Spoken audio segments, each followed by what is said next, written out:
Assalamualaikum warahmatullahi wabarakatuh. Saudara, kita warga Probolinggo wajib dan harus tahu sejarah Probolinggo. Karena dengan memahami sejarah Probolinggo, maka kita akan memahami bagaimana Probolinggo. Kali ini saya coba bercerita tentang pembangunan Tugu Tunggal, yang mana di Probolinggo hanya dibangun ada 4 tugu ya. Yang pertama di Desa Negororejo, Kecamatan Lumbang. Yang kedua di Kota Probolinggo. Yang ketiga ada di kantor Kecamatan Banyuanyar. Yang keempat ada di Desa Klenang Kidul. Oke, selamat menyaksikan video apa sih dan untuk apa sih didirikan yang namanya Tugu Tunggal. Selamat menyaksikan.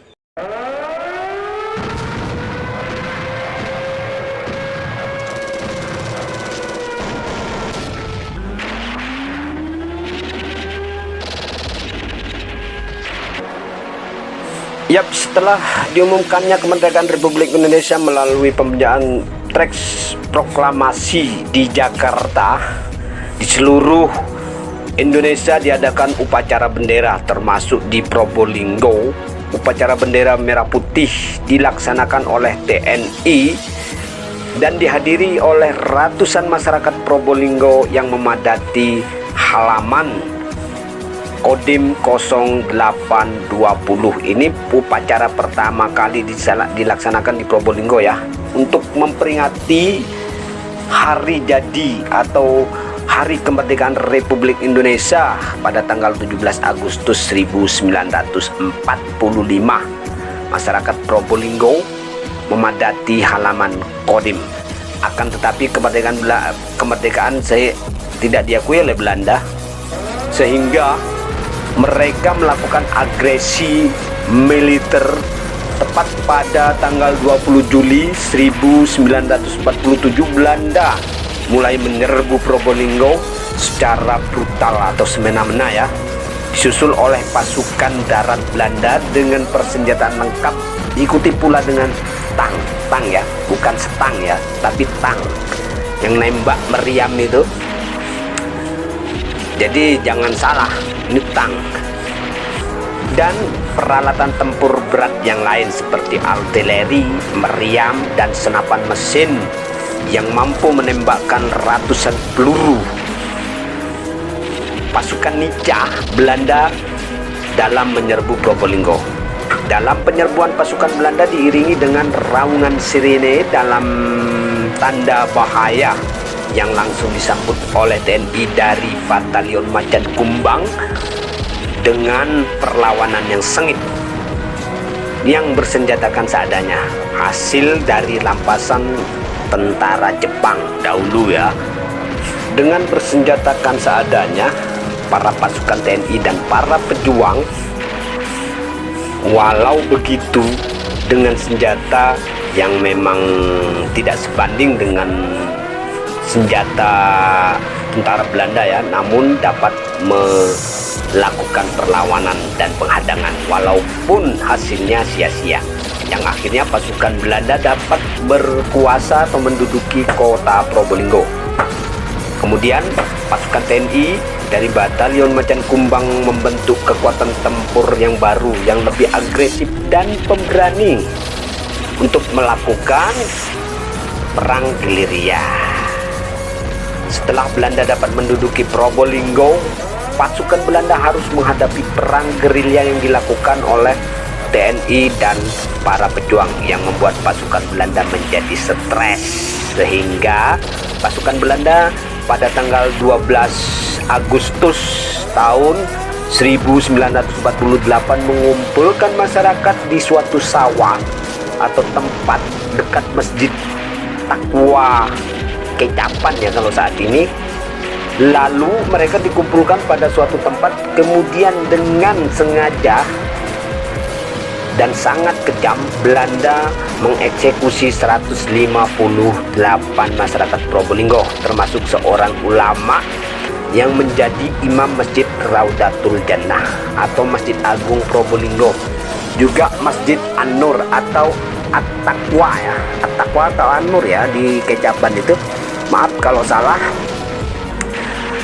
Mereka dieksekusi atas kekejaman Belanda ini, melihat kelakuan pasukan Belanda yang kurang ajar atau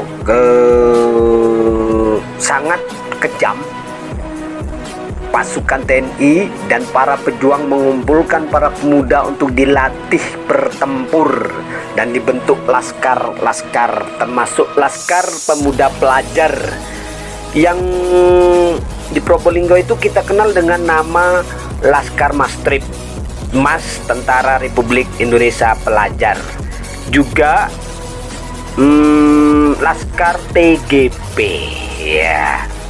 Dua laskar tempur pemuda ini difungsikan untuk mengganggu posisi Belanda di Probolinggo, yang kemudian para pejuang dan TNI melakukan pembalasan terhadap pasukan Belanda yang telah mengeksekusi warga Probolinggo pada tanggal yang telah saya sebut di atas ya. Sehingga gangguan demi gangguan dilakukan oleh Laskar Mastrip, juga Laskar TGP, juga laskar-laskar yang lain terhadap kedudukan Belanda, sehingga Belanda merasa bingung ya. Setiap hari mereka melakukan patroli untuk menyisir lokasi-lokasi yang ditenggarai sebagai kantong-kantong pertempuran yang dibentuk oleh para pejuang Probolinggo. Kalau di sisi Belanda itu para pejuang Probolinggo itu dibilang ekstremis atau pemberontak ya, yang mana titik-titik kantong pertahanan yang dibuat oleh para pejuang di Probolinggo itu saat ini ditandai dengan dibangunnya Tugu Tunggal yang diresmikan langsung oleh Presiden Republik Indonesia Bapak I.R. Soekarno. Karena merasa kebingungan, Belanda terus melakukan operasi di rumah-rumah warga untuk melacak keberadaan para pejuang atau ekstremis Indonesia yang mereka bilang ya, untuk mereka tangkap dan mereka hukum, bahkan mereka eksekusi tanpa ada pengadilan lebih lanjut. Nah, di depan berikut Anda lihat, beliau-beliau ini adalah para pejuang yang berhasil ditangkap oleh Belanda, yang kemudian para pejuang mengatur strategi untuk mengadakan pertempuran dadakan atau penyerangan dadakan yang diikuti oleh seluruh rakyat Probolinggo dalam badan kelaskaran. Di antaranya ada Laskar Sakera, ada Laskar Ansarudillah yang akhirnya dirubah namanya menjadi Laskar Sabilillah yang dibentuk oleh Pondok Pesantren Genggong. Juga nampak berbaris rapi laskar dari pelajar yang tadi saya sebut ya, Laskar Mastrip dan Laskar TGP yang terkenal gerusak-gerusuk ya. Namun pada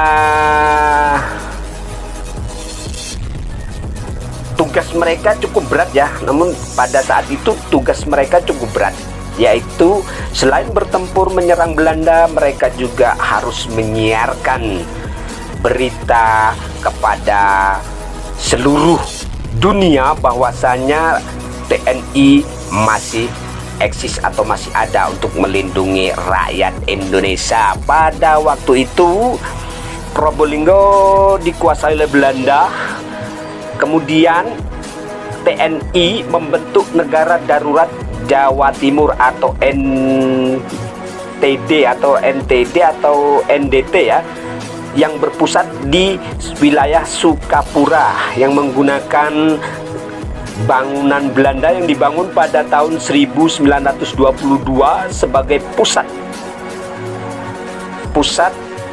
pergerakan pejuang Probolinggo atau pejuang pembebasan Probolinggo, yang kemudian diatur penyergapan dadaan pada tanggal 23 September tahun 1949. Para pejuang juga TNI dari Badan Kelaskaran juga. Di sini ada Laskar Kelap, itu wilayah sektor timur, sektor pertempuran timur. Juga ada Laskar Sakera, Laskar Ansor NU ya. Mereka semua bersatu untuk membebaskan beberapa wilayah di Probolinggo yang telah dikuasai oleh Belanda, di antaranya kota Probolinggo sendiri, Dringu, Pajarakan, Kraksan, dan Paiton. Sedangkan wilayah sektor timur diserahkan tugas untuk direbut kembali kepada Kompi Sapu Jagat yang dipimpin oleh Serma Abdul Ghani. Kemudian setelah dapat merebut kota Kraksan, Kompi Sapu Jagat membagi kekuatan, yang sebenarnya Kompi Sapu Jagat ini dibantu oleh beberapa anggota Laskar Kelap, juga Laskar Sabilillah Genggong, yang berhasil merebut kota Kraksan. Kemudian beliau-beliau atau para pahlawan kita membagi kekuatan menjadi dua, yang sebagian menjaga kota Kraksan, sebagian pula bersatu menuju ke kota Probolinggo untuk melaksanakan pertempuran dadakan atau penyergapan dadakan terhadap posisi Belanda yang berada di kota Probolinggo. Sudah juga ada sektor pertempuran tengah. Nah, sektor pertempuran tengah ini dipimpin oleh Mayor Abdus Sarif dari Batalion Macan Kumbang, yang sebenarnya berpusat di bekas sekolah Osvia kolonial Belanda yang sekarang ditempatin oleh Yon Sipur 10, juga Yon Sipur Kostrad. Ya, di sana markasnya. Namun karena masih dikuasai Belanda pada waktu itu Pulau Probolinggo, Batalion Macan Kumbang bergeser ke wilayah Sukapura. Ini wilayah sektor pertempuran tengah. Sedangkan yang nampak di gambar ini adalah posisi di mana berdiri Tugu Tunggal di Desa Negororejo sebagai tanda sektor pertempuran barat. Nah, di sini dipimpin oleh Serma Mustafa Kamal, juga dibantu oleh Laskar Kelap juga ya. Sedangkan yang wilayah Sukapura dijaga oleh pasukan Kompi Mayor Margono yang kemudian dibombardir pada tahun 1948, yang berhasil digugurkan atau yang berhasil ditembus oleh Belanda, pertahanan Mayor Margono ini. Kemudian sektor pertempuran barat digeser ke wilayah Tongas yang saat ini menjadi rest area Tongas. Sedangkan yang foto yang video yang Anda lihat ini adalah Tugu Tunggal yang berada di tengah alun-alun kota Probolinggo, yang mana Tugu Tunggal ini menandakan bahwasanya di wilayah alun-alun kota Probolinggo ini pernah terjadi suatu kejadian sejarah yang cukup hebat ya. Kemudian pada tanggal yang sudah ditentukan, pasukan pejuang dari sektor timur, sektor barat, sektor tengah, bahkan sektor Sukapura juga dibantu beberapa laskar-laskar tempur rakyat mengepung kota Probolinggo dari berbagai arah ya. Ada sebagian juga yang menjaga jalur lintas Pasuruan Probolinggo untuk mencegah bantuan pasukan Belanda yang datang dari Pasuruan.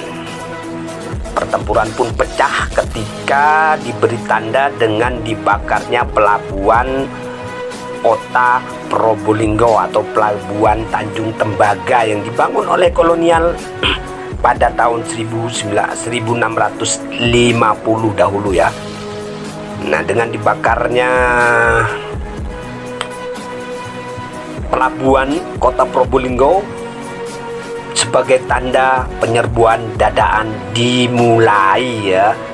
Nah, ini bisa dilihat serbuan-serbuan dari pasukan Batalion Macan Kumbang dan TNI dibantu beberapa laskar tempur rakyat yang cukup beringas ya. Nah, ini adalah wilayah Tugu Tunggal Banyuanyar yang dijadikan tanda sebagai wilayah pertempuran sektor timur. Nah, di sini adalah kantong pertahanan Laskar Rakyat Sakera ya, Laskar Sakera yang dipimpin oleh almarhum Bapak HM Dahlan. Ya, beliau sempat bercerita kepada saya tentang pertempuran di Probolinggo dari tahun 2013 hingga 2015 dan beliau wafat. Beliau juga berpesan jika ingin cerita sejarah lanjutan bisa bertanya kepada adiknya yang bernama Haji Ali Mustafa, juga tinggal di wilayah Banyuanyar. Inilah saudara bentuk Tugu Tunggal yang berada di desa atau di sekitar kantor kecamatan Banyuanyar. Tugu Tunggal ini menandakan bahwasanya di wilayah ini pernah berdiri pusat pertahanan atau kantong pertahanan pertempuran dalam rangka mempertahankan dan merebut kembali Probolinggo dari tangan Belanda. Sedangkan kali ini kita sampai di Tugu Tunggal di desa Klenang Kidul. Tugu yang cukup aneh karena bisa berpindah-pindah ya, tanpa ada yang memindah. Nah, bisa Anda lihat tugu ini saat ini berada di posisi kebun tebu ya, di belakang pom bensin Klenang Kidul. Sangat disayangkan karena tugu ini tidak dirawat atau tidak diperbaiki, sehingga saat ini tugu ini posisinya miring-miring tidak karuan ya, hampir roboh kayaknya.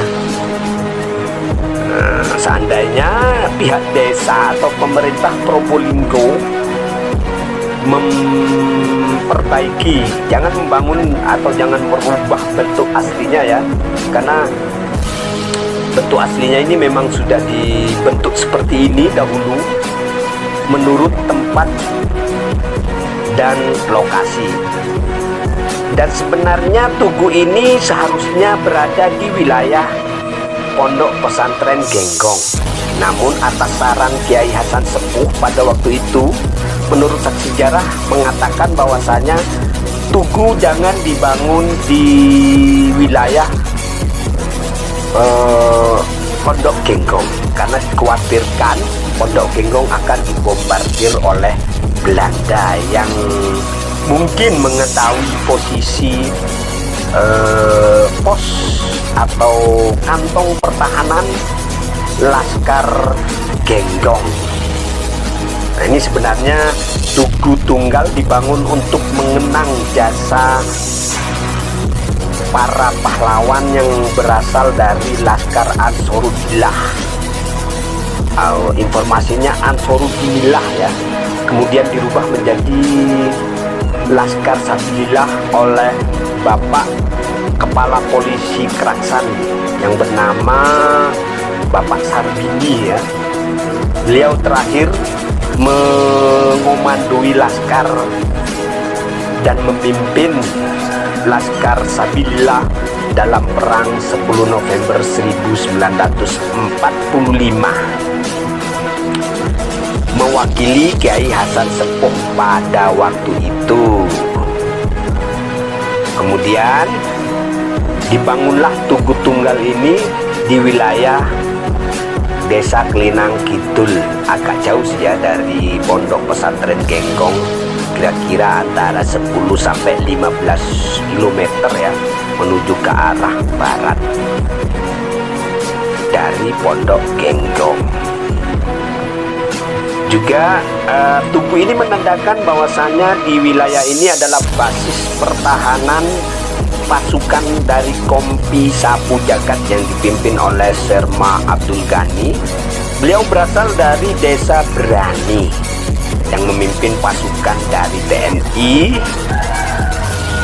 juga dibantu oleh laskar-laskar yang sudah saya sebut di awal, mulai dari awal saya sebut ya, yang bertugas untuk berposisi dalam sektor 505 pertempuran Timur Probolinggo yang dikhususkan untuk merebut kembali kota Klaksan. Oke saudara, itulah tadi video yang Anda saksikan